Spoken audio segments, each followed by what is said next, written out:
Seventh race field behind the gate. Here they come.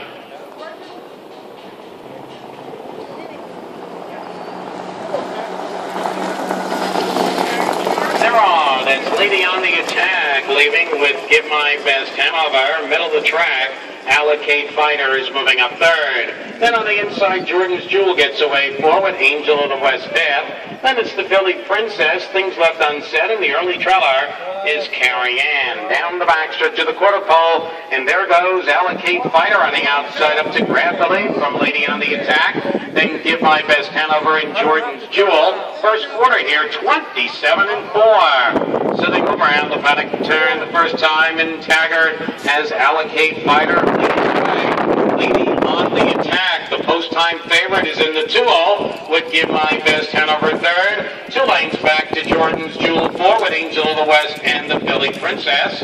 So they come by the stands the first time. Allocate Fighter leads the way in the 2-0. Lady on the Attack second. Give My Best Hanover third. Jack Primo guides Jordan's Jewel. Now to come first over, Angel of the West following the half mile. 57-1. 29-2 second quarter for Allocate Fighter, who now has a length and a half lead on Lady on the Attack second. Give My Best Hanover third. Jordan's Jewel continuing that first over grind on the outside fourth.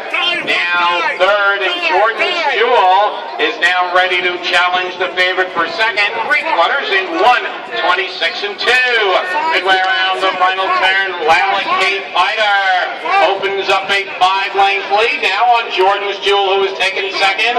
Angel of the West on the outside is now taken third. From last place comes Carrie Ann. They're at the top of the lane, and it's all Allocate Fighter. Still 3 in front over Jordan's Jewel second. A late move coming from Carrie Ann on the outside, but this goes to Allocate Fighter, a wire-to-wire winner. Jordan's Jewel was second, Carrie Ann third in 1:56-2.